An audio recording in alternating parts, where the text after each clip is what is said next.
ইন্নাল হামদুলিল্লাহ ক্বালা আল্লাহু তাআলা ফি কালামিহিল মাজিদ আর-রিজালু কাওয়ামুনা আলান নিসা।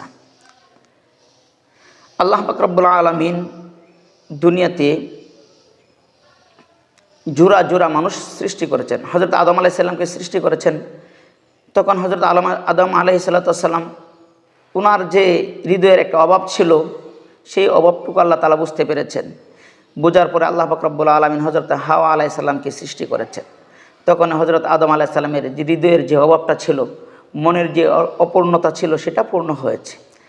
তো আমরা যখন দুনিয়াতে বসবাস করি, তখন যখন আমরা একা থাকি, তখন আমাদের হৃদয়টা অপূর্ণ থাকে। আর আমরা যখন নিকাহের মাধ্যমে, বিবাহ শাদীর মাধ্যমে আমাদের কি করি, হৃদয়টাকে পূর্ণ করি, যেটা আল্লাহ রাসূল সাল্লাল্লাহু আলাইহি ওয়াসাল্লাম বলেছেন, আর নিকাহু নিসফুল ঈমান।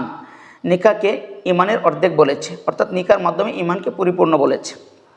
তো আমি বলবো, যেই স্ত্রীর মাধ্যমে আমি পূর্ণ হয়েছি, পূর্ণতা পেয়েছি, সেই স্ত্রী যদি আমার ঘরে আসার পরে, এই পূর্ণ হওয়ার পরে আমার ভিতরে যদি অশান্তি ঢোকে, তার কারণ কি? সেই কারণকে আমরা কোনোদিন তালাশ করেছি? তালাশ করি নাই। এজন্য আমাদের মাঝে পূর্ণ হওয়ার পরেও অশান্তি বিরাজ করে, পূর্ণ হওয়ার পরেও আমরা কি সমস্যার সম্মুখীন হই। কারণ কি? কারণ হচ্ছে স্বামীর কিছু হক আছে স্ত্রীর উপর, আর স্ত্রীর কিছু হক আছে স্বামীর উপর, যেটা আমরা করি না। না স্বামী স্ত্রীর হকগুলো আদায় করে, না স্ত্রী স্বামীর হকগুলো আদায় করে, কেউ কারো হক আদায় করে না। যার কারণে কি আমাদের মধ্যে অশান্তি বিরাজ করে, অশান্তি সৃষ্টি হয়। অথচ আল্লাহ রাসূল সাল্লাল্লাহু আলাইহি ওয়াসাল্লাম বলেছে, যার একজন নেককার স্ত্রী আছে, সে দুনিয়াতে জান্নাত অর্জন করেছে। তো আমরা তো জানি সকলেই ভালো, কারণ আমরা ভালো ভেবে বিয়ে শাদী করি। কিন্তু ভালো হওয়ার পরেও কেন অশান্তি হয়?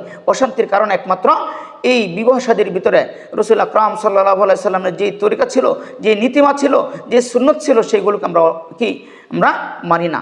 না মানার কারণে আমার আপনার ভিতরে এই অশান্তি বিরাজ করছে। তো স্বামী স্ত্রীর প্রথম নম্বর হক হলো, যখন আমরা কি করি, নিকাহ করি, অর্থাৎ বিবাহ শাদী আবদ্ধ হই, বিবাহ বন্ধনে আবদ্ধ হই, তখন প্রথম নম্বর হক হলো স্ত্রীর মহারানা আদায় করা।